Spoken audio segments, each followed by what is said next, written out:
Hey everybody, welcome to another edition of PoCommunity. I'm Mike Arboy, and today my guest is Jeff Curtis from Boro Beyond.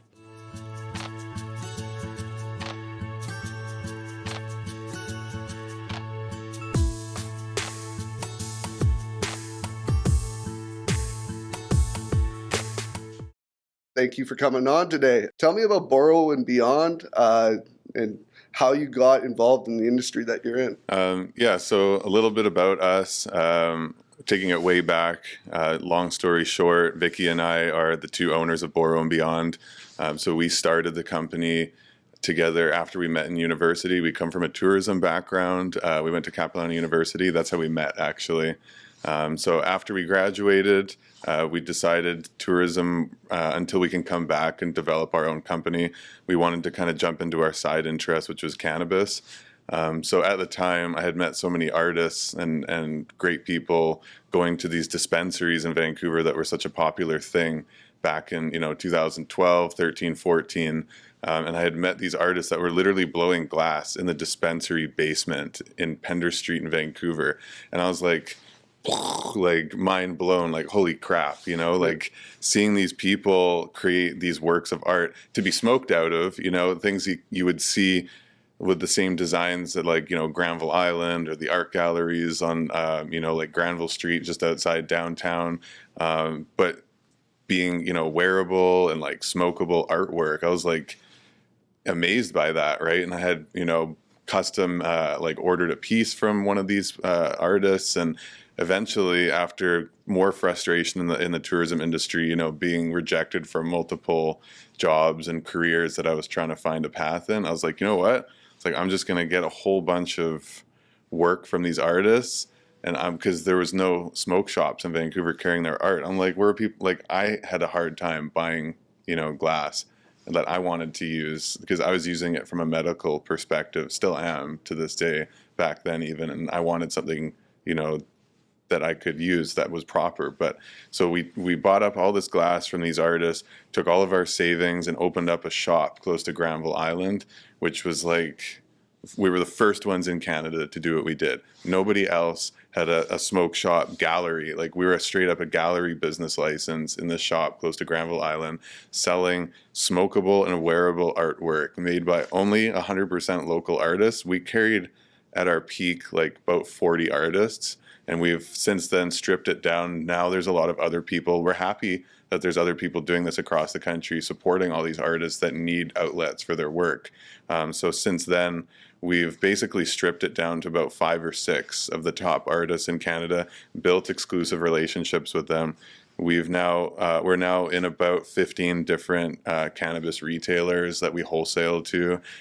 We now have a sister company called True Quartz, which is manufacturing different accessories to go with these glass pieces. So essentially bringing everything together, kind of almost a little bit of, horizontal and vertical integration, with the company in that sense. So with the True Quartz side, we're in over 50 shops worldwide with Canada, USA, and even a distributor in Barcelona in Europe. So we have a lot of things on our plate from a product standpoint, and nowadays we do everything from education through the legal landscape. We bridge the previous gray market and the legal market. We do events. We do concentrate and cannabis concentrate and vape bars for corporate events, weddings, marketing for concentrate companies, advocacy work, trying to get lounges and consumption spaces put into BC. So besides, wholesale, retail, advocacy work, event planning, and event support, there's only just the two of us. We've never hired any employees except for, being a doorman for an event type of thing. So we're very, very busy. And it's very nice to see the business grow in the way it has, kind of organically. We're always running into so many hurdles with advertising restrictions and, people don't understand our product because we're, coming from a more middle to higher end consumption. We're not just stereotypical stoners, you know, we're trying to be like as professional and high end as possible, so that we can get society to understand where we're coming from. We're trying to normalize every aspect of cannabis consumption, the artwork that goes with it, like just all encompassing. But yeah, that's pretty much a quick little blurb of who we are from the beginning to the end to nowadays. That's yeah. What year did you say that you started it? So we started in 2015. So like it was just like around the time that legalization was fully coming to. Exactly. But still, there's so much. There's so many restrictions in the industry, right? So, and hopefully, it's starting to open up a little bit. I mean, I'm noticing a little bit more, and like I felt like when they did legalize marijuana, they were kind of catering to almost like new smokers that didn't know like the grade of weed. They didn't know like just the different types of ways you can smoke it, eat it, whatever. Yeah. But people that have been like taking it for medical reasons or just for fun, when it walked into a dispensary, when they fully became legalized, they were almost disappointed because there's so many restrictions in the industry, not like the alcohol industry that can pretty much produce anything from 100 proof alcohol. There's no restrictions for them.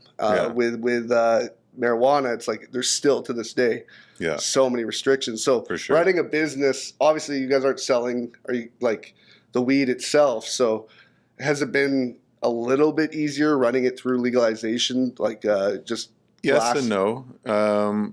So it is kind of more of a want rather than need when it comes to consuming cannabis. I mean, we're technically a luxury product, right? I mean, it's high-end glassware, whether it's, you know, our $100 piece or, you know, we've sold a piece that's $18,000 as our most expensive piece. It's a crazy, like, freestanding alien kind of piece that it's amazing. But it's kind of, that's what I meant by getting people to know about our product, but where we come from, and to get these cannabis retailers that really cater to beginner consumers. We were always ahead of the curve until now. See, there's these really nice, refined cannabis concentrates that they are kind of around the same level of what our consumers we cater to would consume. So that being said, those consumers are being developed or brought into these stores as kind of a newer target audience for these retailers. And now, we started. Let me kind of take it back a bit. We didn't originally think to wholesale to stores, but then the BCLDB, the government body, but just before we stopped our lease at the shop, legalization came around and they're like, hey, we need some really nice permanent display pieces in our stores. So I got them like a huge batch of nice pieces for all their stores to display, and, you know, they're supporting the local artists, like that type of thing. So I was like, maybe I could do this for other stores as well. So I started, you know, marketing it and all of that. And it was really, really difficult to get them to adopt it. But nowadays, you know, some stores have gone through, you know, 15, 16, almost 20 pieces of glass since like December. That's crazy. Yeah. So it's really starting to take off. Finally, not really as ahead of the curve as we used to be. It was really frustrating trying to really hit home like why you need this, why it's like, you know, why it'll bring your experience to that next level. And we're always about kind of refining the experience to be the best. Like, what can we always do to make it better and better? Because for me, I've been, you know, for medical purposes, been consuming concentrates since 2012, right? Because I can't like smoke as much. Like, I needed so much to smoke that it just, like, I was doing myself harm by smoking so much, and my lungs were just trashed, right? Yeah. So when I started getting into concentrates, it was a cleaner way to consume my cannabis. It was I got my effect without hurting my lungs like I normally would by just, you know, having to literally chain smoke cannabis just to get the relief from like medication that I needed, right? Yeah.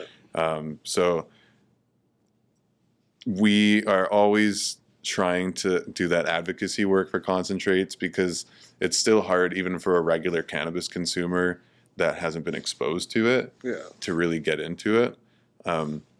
So that's why when we go out, we have these like bars at events, we have educational pop-ups at, you know, dispensaries and like legal dispensaries. We have various like private, almost like social clubs that we're members of, that we can do these educational events, show people, walk them through it, give them their first experience, and show them like, hey, this doesn't have to be as scary as you think it is. It's literally just a purified form of it. The way that I like it, it's an analogy that I have, is that imagine cannabis concentrates are like pizza, and if you're smoking right in a joint or a bong, it's like you're eating your pizza with the pizza box at the same time. Yeah, you understand? You know what I mean? Yeah. So you're smoking this plant material to get the concentrates that haven't been broken free of their glands on the outside of the plant. So whether you take that and put it into a concentrated form or put it on the plant, right, it's still the same thing in its essence. It's just the way to consume it is slightly different. And that's where I come in, because Vicky and I both believe that concentrates, they're not a superior way to consume cannabis, but in my opinion, they're a healthier way, or a less harmful way at least, to get cannabinoids, whether you use it for medical or recreational purposes. That's wicked. So like advocacy for that is needed, and just like bringing knowledge to people. Just it's always nice to have people that actually have tons of knowledge explaining it to them. I feel like each year since it's been legalized, you're seeing more acceptance to the everyday pothead, the everyday stoner, the everyday smoker. Is becoming way more accepted in business, especially like I'm seeing it in business, where it is so it helps, it benefits so many people in business to either calm themselves down when it comes to social interaction with other people. And you're seeing highly successful people in all different industries that are everyday smokers. So just seeing the advocacy on your end, you're trying to explain, because you have this history in selling this amazing glasswork, but just explaining to people why this benefits you, and how it is just like it's actually better for you if you consume it this way. It's just people like you are needed within this industry. It's something that I've been passionate about for years too. Like medical reasons, I've smoked it. Because of injuries and all these different things from professional wrestling and other sports, but mostly wrestling, and seeing people I know that are involved in that industry too getting addicted to like painkillers that are highly addictive and bad for you. 100%. And having marijuana, as even before it was technically legal, when it was only in the medicinal stages, just people subbing those hard painkillers for marijuana and just different types of cannabis, how it literally saves their lives. So like when people think of marijuana, and like you said, like concentrates, when you're smoking flower, it was really affecting your lungs, right? It was really, I have friends like that literally can't smoke because they have asthma or something. It's the only reason they don't smoke. They know the benefits, but if they had more like knowledgeable people explaining other ways of consuming it, because they just think joints and bongs, right? Like, and that's can be quite strong, and it hits you pretty hard. And if you have those symptoms, like asthmatic symptoms, there's no way. You can make it worse, and you panic, and it just, it doesn't help. Yeah, but in reality, the amount of people I know that would benefit from something like a concentrate, and I'll say edibles, but same edibles have a different kind of. I mean, I'm almost glad they put a 10 milligram limit. I personally am very sensitive to edibles. I smoke every day constantly, but like, I mean, I personally think because like you said, I mean, you made a really good point about getting off of medication with cannabis, because like originally in university it was Dexedrine, which is basically like a different type of Adderall, right? For my ADHD. And I actually a year and a quarter ago like severely broke my leg. My tibia broke into like 3 pieces, and it was terrible skiing. I got hit by a snowboarder. Oh. Aren't snowboarders? No, I'm just kidding. Dude, that's funny. I've had some kind of same, not broken, but injuries, same kind of way. So I've got hardware in my leg now, but yeah, I got off of painkillers with cannabis because I ended up. I didn't get like addicted to it, but I got dependent on it because I needed it before, during, after, and for my recovery after surgery, right? Yeah. And there's no question about it. Without those painkillers, I don't know what I would have done. Yeah. But with those painkillers, just a week, and I got super sick, and I had to get off them right away. And then I had a 2-day flu just from being on them for a week. And that was just hydromorphine, which is 10 times stronger than morphine, but it's terrible. But cannabis saved my life in that sense. And also, with the ADHD medication, replaced it. Yeah. So it's, cannabis is a miracle for medical, and then for recreational things too. It is almost a miracle because, my dad with a stick up his butt for my whole life. No cannabis. Cannabis is terrible. It's the worst thing ever. And then, now he's eating gummy edibles from the dispensary, and I served him his first dab, during Thanksgiving. Yeah. So, society's coming around. Yeah. But there's a lot of work that needs to be done. Like you said, we're advocating for consumption spaces. So well, media and government, the influence that they've had on, I'll just say it, boomer generation about what's good and what's bad for you. It's funny because you did see, I would say, the senior age group, age gap, just the gap of seniors.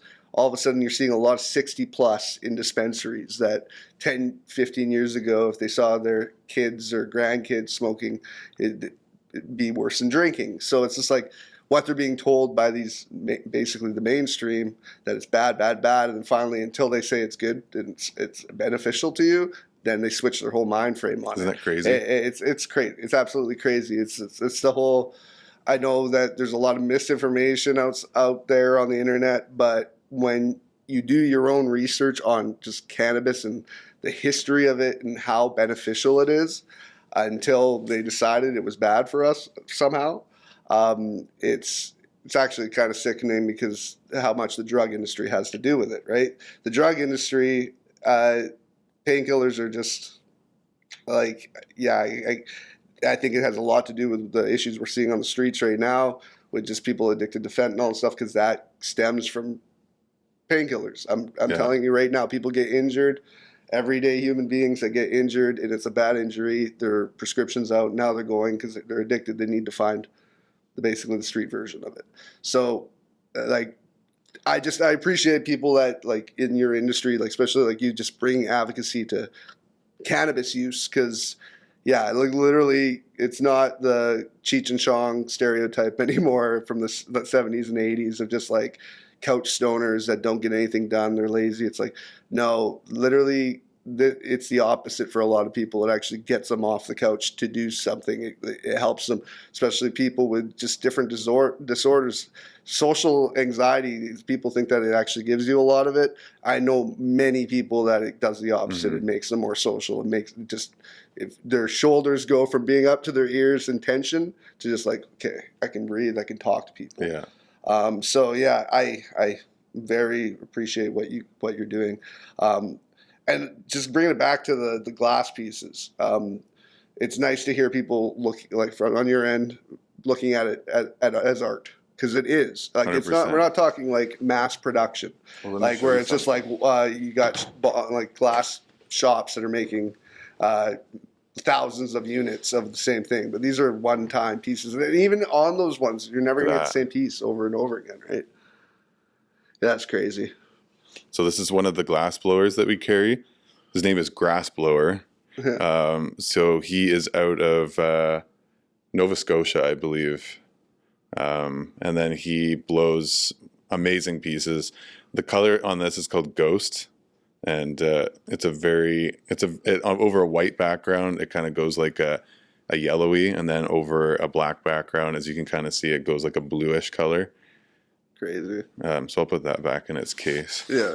Something like this would retail for, I think this one goes for $1,200. So wow. it takes him the better part of a week to make one of these. Plus, so he's running a kiln that draws about 6,000 watts of power, and then every month he spends like an average glass blower would spend about $1,500 to $2,000 on their oxygen and propane refills, plus the lease of their tanks that they have to lease. And then so they have to get regular fire inspections. They need to do about $15,000 to $20,000 worth of HVAC work and equipment to make sure they get proper airflow. Their torch is about $5,000. Their tools and equipment are about another $5,000 to $8,000. The glass colors themselves are about anywhere from like 180 to like $250 a pound. So when you factor all of that in, sometimes I feel like they're almost not charging enough, and then you have to consider that they need to make money to feed themselves and pay their mortgage or whatever their rent or whatever is.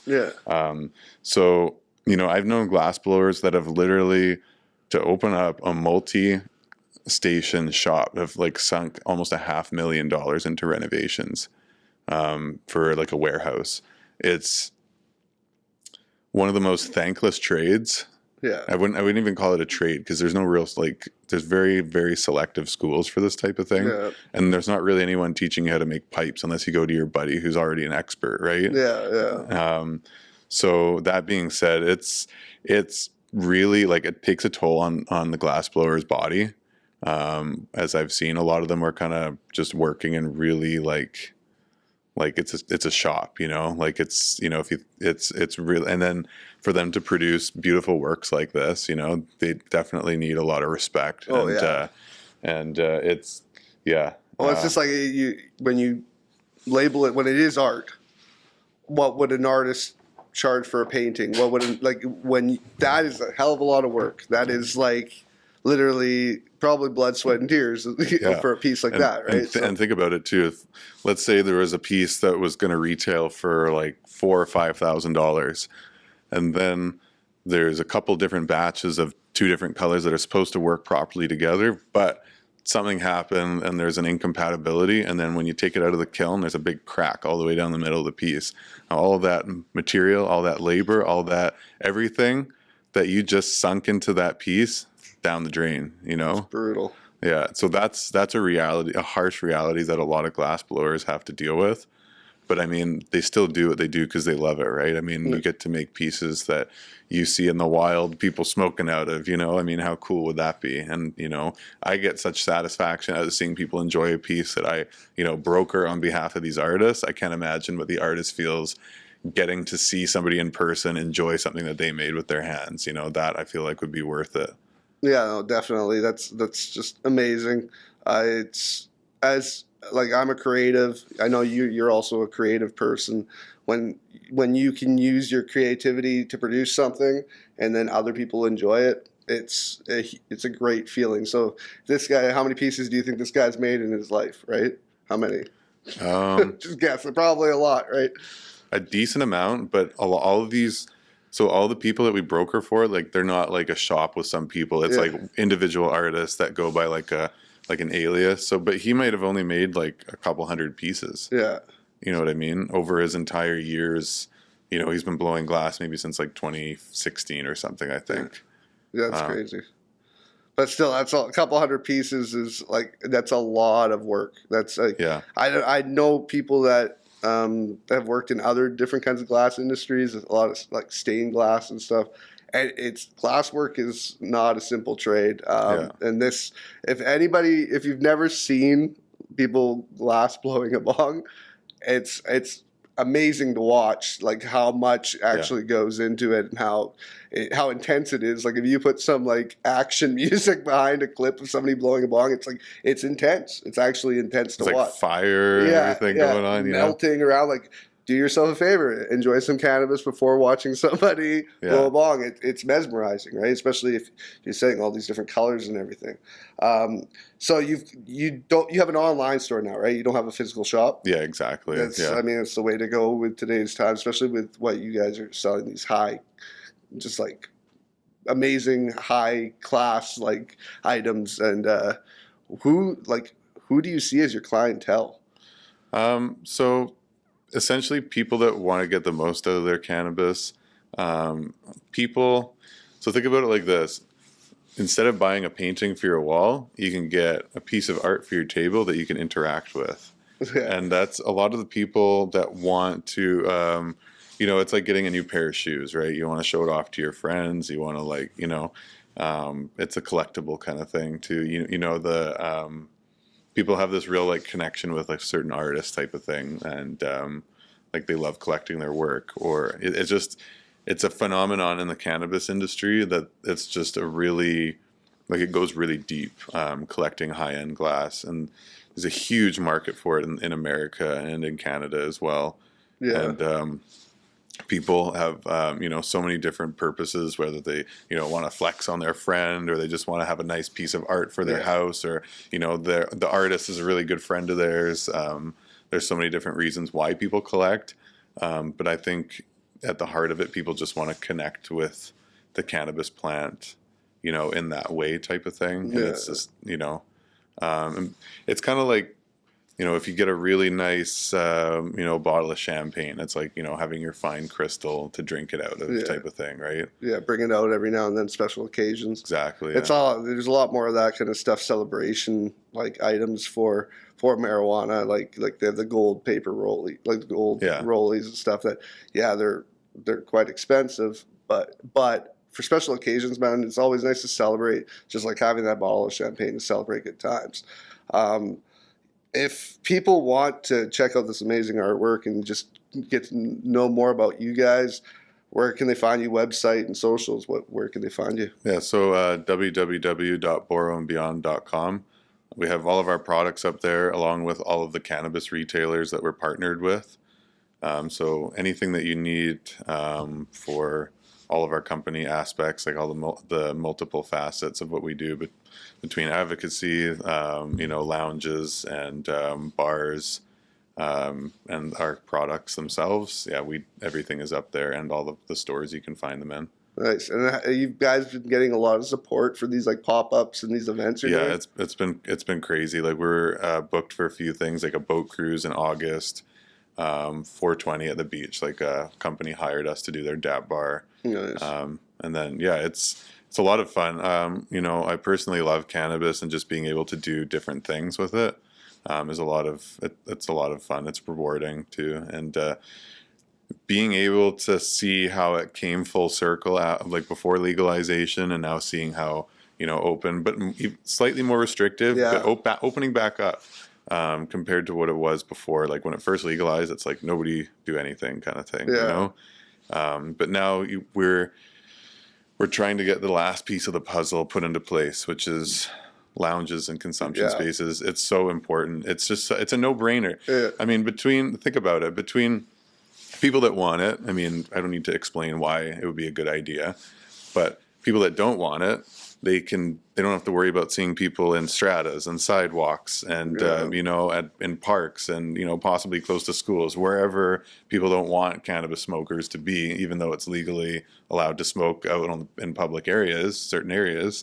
It'd be nice for the people that don't like that to have a place that they don't have to see those people. It's like, fine, if you don't like cannabis, we just want a place to go where we can do what we need to do, have educational sessions.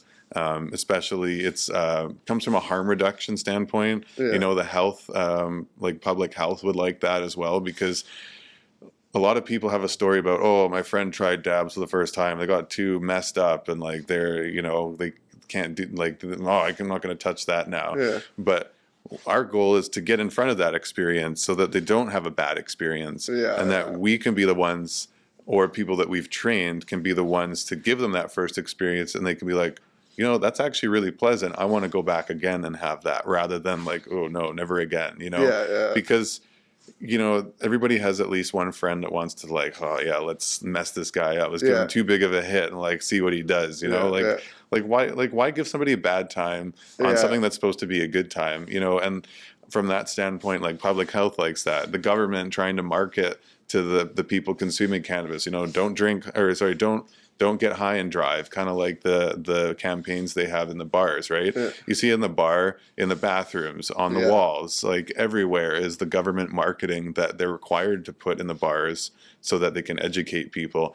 Now, if there was a place like a consumption space or a lounge, then the government could do that in those places. Say, you know, watch how much you smoke, you know, eat an edible and wait 2 hours, right? Like all these different things that they could be doing to prevent harm, not necessarily harm, a bad experience.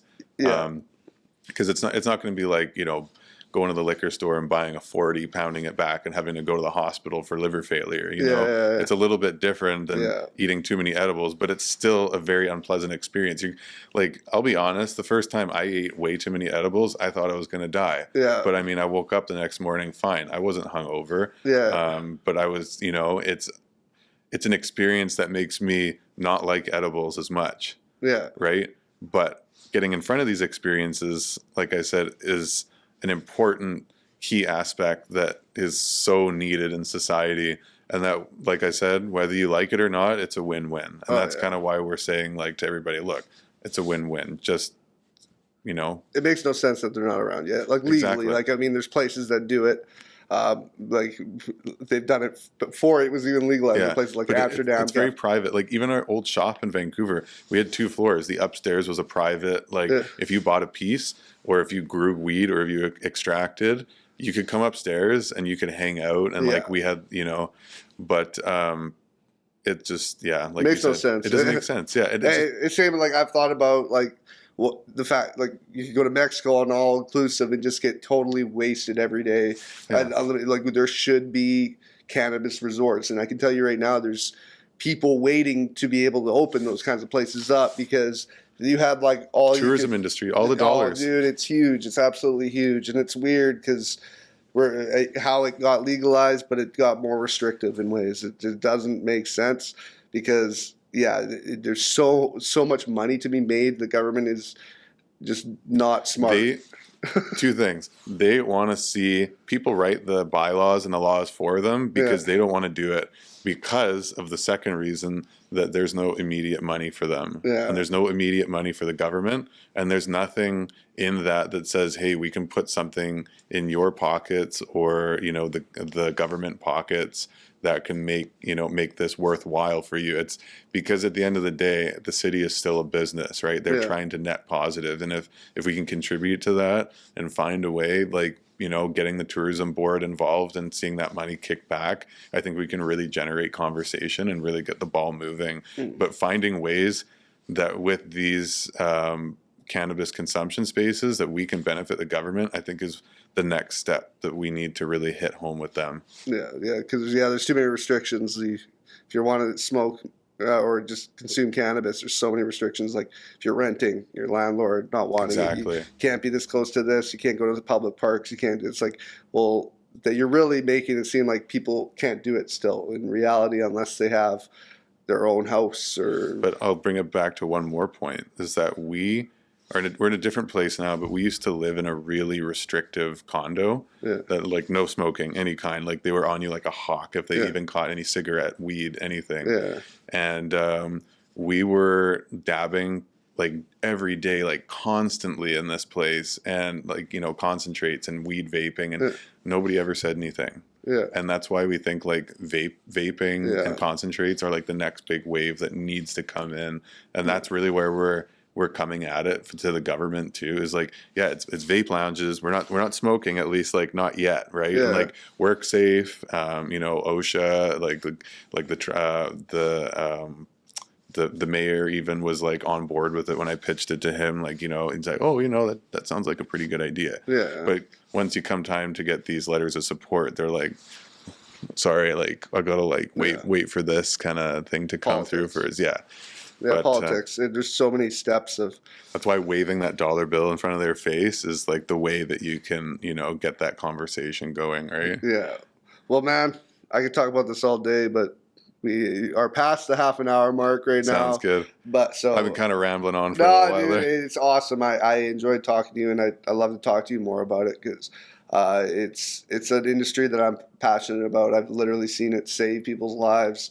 I've seen just how it's grown so much, and just seeing how somebody like myself who has used it for the medicinal reasons, recreational reasons since I was like 18 years old, and people hating on me for it, like looking down on me for it, and just seeing over the time of me becoming an adult and just seeing more and more just the positive effects of it being pushed a little bit more. And yes, there is always going to be negatives to, I feel like, anything even that's beneficial to you, but stop promoting just the negative things in this industry, because it's like they say more 100%. more and more and more. It's saved people I know, saved probably myself at the same time, because of just already knowing what it does for me, instead of going to get a prescription for something for pain, just knowing what kind of cannabis is going to benefit me for the next week or two of pain. I can't tell you how much I appreciate you actually being in the industry as an advocate for it. It's like Aaron said, it's like almost like the forbidden fruit still in society. Yeah. But, I was telling her, I just got to look people in the eye and take a big bite out of it, and tell them it's not so bad. It's not. And like, I think just more and more success, just seeing people that are highly successful while they're high. Exactly. It's huge. And I'll admit, like I took a dab before I came on this podcast. So. Yeah. It's honestly, I think it was like a little bit of a rabbit hole just to end off the show, but like, I think a lot of it had to do with a lot of hip hop and the people in the hip hop industry that are also business moguls. And I think they started this trend of this being like, yeah, we grew up in like with smoking pot being more just street wise, but becoming businessmen within the hip hop industry, and then opening multiple businesses while smoking cannabis regularly, and also actors, people like Seth Rogen being such an advocate for the industry as well as being involved with it. Like, it's just, you need those people that are like he's not just Tom. Like, I'm not saying anything bad about Tommy Chong. Tommy Chong is amazing to me, but Seth Rogen is taking it to another level where he's like producing films. He's doing all these different steps in the industry as a really respected guy who's literally has admitted to pretty much being stoned almost all the time, right? So it's just being widely more accepted and seeing these highly successful people in multiple industries just succeeding while they're using cannabis to basically get them through the day.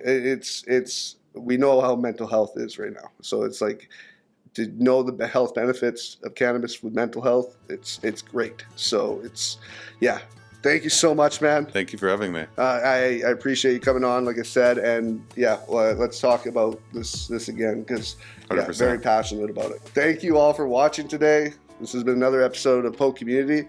My guest today was Jeff Curtis from Boro Beyond, and it was a great chat.